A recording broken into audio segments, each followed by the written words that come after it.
Danes v Pomurskem dnevniku. Mlekarna z novim strojem. Mik praznuje 20 let. Soboška občina namenila več sredstev. Subvencionirana študentska prehrana. Vreme, jutri večinoma sončno.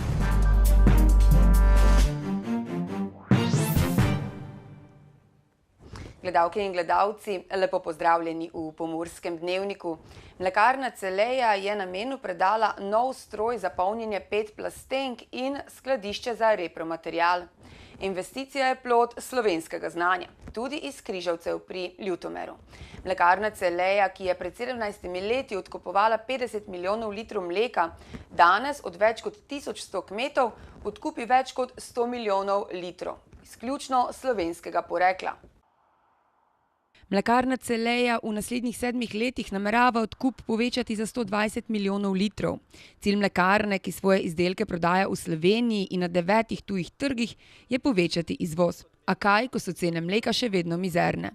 Zato so se za prodajo mleka v tujini odločili tudi na kmetiji Podpečan, kjer dnevno namolzejo med 700 in 800 litrov mleka. Večino ga predelajo doma, ostalo ga prodajo v Italijo. Mi smo en prvih kmetij v Sloveniji, ki smo šli z mlekom v Italiji. So nas, so kolegi kmetje izredno takrat, rečem, napadali za izdajalce, rušitelje in koga česa.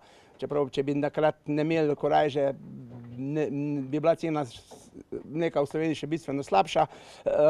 Tako da, zdaj smo imamo pa nekako dogovor z našim odkupovalcem mleka, da še vedno majhno količino mleka vsak dan damo ali po potrebi lahko pa tudi več.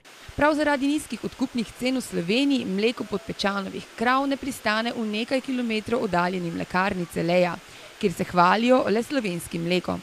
Z 2,8 milijonskimi naložbama v nov polnilni stroj in skladišče mlekarne Celeja presežka mleka ne bo več izvažala sosedom pod svojo znamko Zelene doline, pa ne bodo več ponujali tekočih jogurtov v plastenkah iz tujega mleka. Ja, za nas je izrednega pomena, da predelamo vse več slovenskega mleka. Ta investicija nam omogoča, da bomo produkte, danes vidimo tekoče jogurte, predelali 3 milijone slovenskega mleka. Ta tehnologija nam omogoča nov razvoj, nove inovacije, nove prihodne produkte, ki bodo prihajali v roku že pol leta, v naslednjem letu in nam daje neko novo možnost. Tako da z novimi tehnologijami delamo zgodbe za naprej. In za slovenske izdelke so domači potrošniki pripravljeni plačati več. Doseg izdelkov celjske mlekarne pa raste tudi na tujih trgih. Dokazujemo, da naši proizvajalci proizvajajo kvaliteto, ki je nad povprečjem Slovenije in ki je kvaliteta tudi v evropskem merilu nadpovprečna. In bi rekel tu, če pogledamo našo komunikacijo, dejansko je naša kvaliteta mleka po podatkih nacionalnih inštitucij zelo visoka. A kaj, ko kmetje za izstopanje iz povprečja dobijo le cente? Podpečanovi bi morali proizvodnjo mleka za kar 4-krat povečati, da bi lahko preživeli le od prodaje mleka. Ali pa tem mleku dodati dodano vrednost, kup zadev se je pa čak združili, da smo se potem odločili za izgradnjo sirarne, ne za izgradnjo hleva in zdaj smo tukaj, kjer smo. To je na domači kmetiji, kamor po mlečne izdelke hodi od blizu in daleč. Mladinski informativni in kulturni klub Mik Murska Sobota letos praznuje 20. obletnico delovanja. Ob tej priložnosti bodo ta petek in soboto pripravili številne dogodke. Več o tem, kaj vse pripravljajo, nam bo povedal Ivor Knafel, ki ga lepo pozdravljam v našem studiu. Dober dan vsem gledalcem. Torej, praznovanje te 20. obletnice poteka praktično že skozi celo leto, vrhunec bo pa dosegla ta konec tedna. Kaj vse pripravljate? Ja, v bistvu sem zamislili te dvodnevni dogodek, kak ene vrste festival obeležitev te naše 20. obletnice. Dogodki že potekajo v bistvu skozi celo leto, kar nekako nagovarja to praznovanje 20. obletnice. Seveda to je zdaj te vrhunec, ki bomo obeležili z proslavo v Openih v petek na Gradskem dvorišču, hkrati vabim tudi vse mlade in mlade po srcu, ki se udeležijo te proslave. Kratki kulturni program, pa malo bomo se zahvalili prostovoljcem, pa nov zakus, kot seveda vabljeni. Petek pa sobota pa seveda te koncertni program, ker je v bistvu nekako sestavljene podneva, torej petko večer je bolj namenjeni mladim skupinam, ker so nekako rasle skupaj z Mikom, ker so hodili na koncerte v Mik, ker so začele turati, pa se v glavnem vključevali skozi Mik, skozi programe in so nekako izoblikovali svoj glasbeni izraz skozi to. Sobota je pa namenjena bolj skupinam od drugot, ne, to pomeni Srbije, Hrvaške in z Ljubljane. Ljubljana je tudi drugot. Tako 2 dni je v bistvu te večerni koncertni program. Sobota je pa dopoldan zanimiv obkoncertni program v bistvu, ne. Ker je skozi 20 let delovanja Mika skozi šlo ogromno prostovoljcev z področja, ne vem, grafičnega oblikovanja, snemanja, fotografije, muzike, tudi QR-ov, ne, na koncu koncev. V bistvu te prostovoljci zdaj imajo ali uspešne kariere, ali delajo v bistvu v nekem področju, ko so se v Miki nekako neformalno izobrazili za to. Tako Boštjan Lačen je pripravil eno zelo super popoldan, v bistvu kulinaričnega uživanja na Gradskem dvorišču, kde on v bistvu pripravil z svojimi prijatelji QR-ji z cele Slovenije kulinarične dobrote, ne, tako vabljeni tudi na to, od 11. ure dalje na Gradskem dvorišču. Od 10. ure dalje pa poteka v bistvu v smislu igrivega parka, kar ga je Mik že organiziral v sklopu Soboških dnevov. Potekajo delavnice za mlade, tako vabljeni tudi to dopoldansko časi na Gradsko dvorišče, v primeri grdega vremena, ne, ker zna biti grdo vreme. Zna biti. Vsi ti dogodki so pa brezplačni? Ja, v bistvu na vse dogodke vstopnine ne ga. Smo si predstavljali, če že praznujemo, da bomo praznovati tako trbene. Mik je v teh 20 letih obeležil kar nekaj pomembnih dogodkov. Kakšni so pa načrti za naprej? Ja, v bistvu 20-letnica je ena takšna točka, kjer se treba malo eneti ukvarjati sami sebe, ne, potegniti črte in povedati, komu s čim biti naprej, ne. Tako to je zdaj v bistvu en dober pokazatelj, ko vidimo, kaj smo napravili. Zanimivo je recimo otvoritev razstave tudi v petek, torej jutro, v naši mali galeriji, kjer je možno v bistvu videti vse, mislim vse, en zelo mali procent, pa jih je ogromno, vseh plakatov naših dogodkov in vstopnic za te dogodke, ne. Tako, da to gledaš za 20 let nazaj, se je zvrstilo kar ogromno nekih stvari, ne, od delavnic do izobraževanj, do predavanj, do koncertov na vse zadnje, ne. Tako zanimivo je to videti, ne. Zdaj, kaj naprej? Mislim, da je naša prioriteta še vedno vključevanje čim večjega števila ciljne populacije, to pomeni mladih med 14 in 30 let, pa nekako jih probati zanimirati, ko se aktivno vključujejo v programe, kar pomeni, da ne so samo obiskovalci, ampak so tudi sami kreatorji tega programa, ne. To pomeni, da sami delajo stvari, ker njih zanimajo in ker oni će videti, čuti, delati, ne. Torej, dogajanje jutri in v soboto bo pestro, če mogoče za konec, če povabiva gledalce, da se udeležijo katerega ali pa kar vseh teh dogodkov? Ja, jaz bi povabil v bistvu vse gledalce, ki se udeležijo vsega, ne, če že imajo šanso. Moram povedati, da je v bistvu Gradsko dvorišče pokrito s šotorom, kar pomeni, da pridete v vsakem vremenu, pa zažurali malo, ne. Kako vedno. Torej, hvala za obisk v našem studiu, pa seveda uspešno izpeljane ta mini festival, če lahko tako rečeva. Hvala lepa. Nadarjeni študenti s stalnim prebivališčem v mestni občini Murska Sobota se lahko tudi v tekočem študijskem letu potegujejo za dodelitev občinskih štipendij.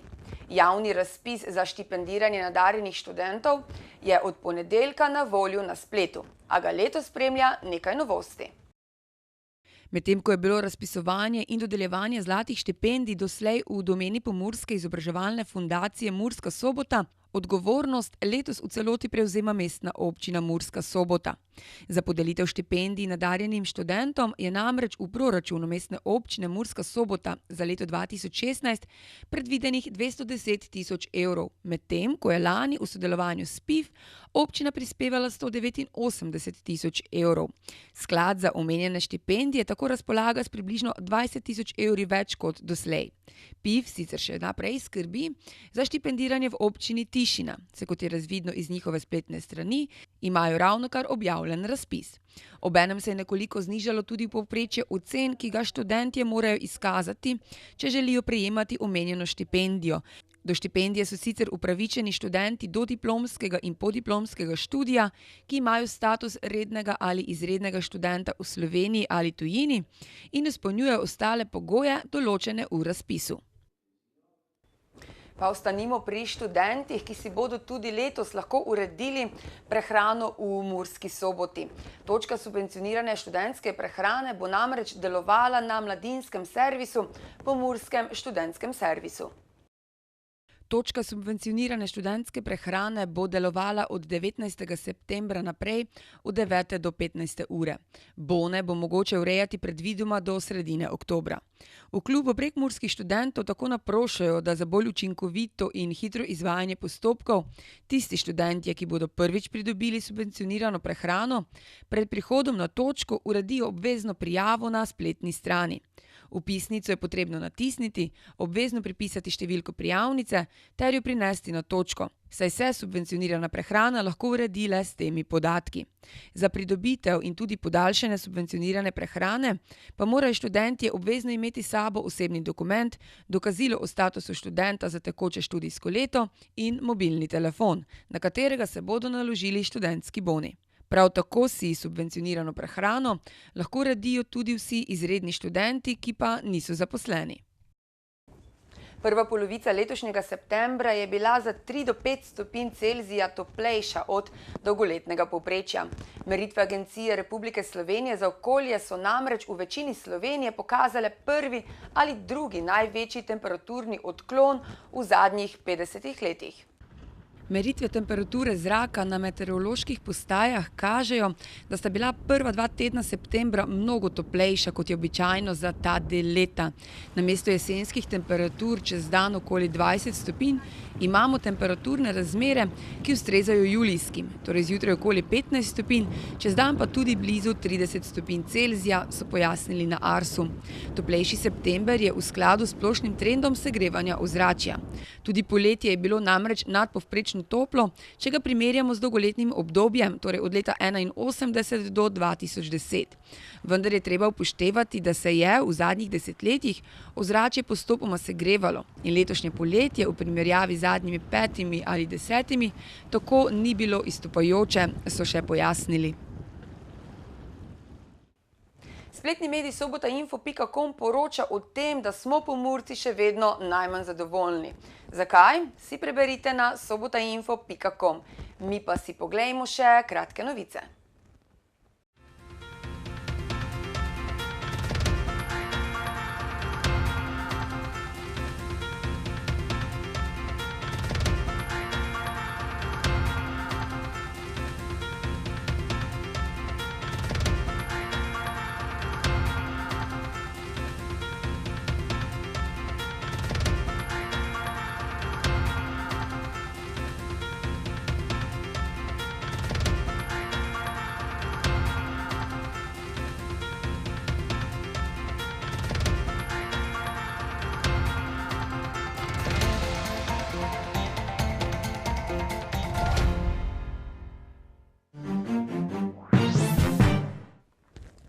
Jutri bo na vzhodu še večinoma sončno, drugod bo spremenljivo do pretežno oblačno. Kakšno vreme nas čaka v naslednjih dneh pa v nadaljevanju? Danes smo imeli sončen dan s temperaturami okrog 28 stopinj Celzija. Opoldne ste v Krajinskem parku Goričko, Lendavi in Murski Soboti namerili 23 stopinj, v Radencih pa stopinjo manj. Jutri bo na vzhodu še večinoma sončno, drugod bo spremenljivo do pretežno oblačno. V zahodnih ter ponekod v srednjih in južnih krajih bo občasno deževalo. V bližini morja bodo možne nevihte. Pihal bo jugozahodni veter. Najnižje jutranje temperature v vzhodni Sloveniji se bodo v Murski Soboti in Mariboru gibale okrog 16 stopinj, dnevne pa se bodo povzpele do 28 stopinj Celzija. V noči na soboto se bodo padavine, deloma tudi nevihte, prehodno razširile na vso Slovenijo. V soboto in nedeljo bo spremenljivo oblačno, občasno bodo predvsem v zahodnih in južnih krajih krajevne plohe. Nekoliko hladneje bo. Temperature v naših krajih se bodo dopoldan gibale med 13 in 16 stopinjami, dnevne pa med 18 in 25 stopinjami. Toliko smo vam pripravili v današnjem Pomurskem dnevniku. Za več informacij obiščite našo spletno stran www.tvideja.si. Nasvidenje do jutri.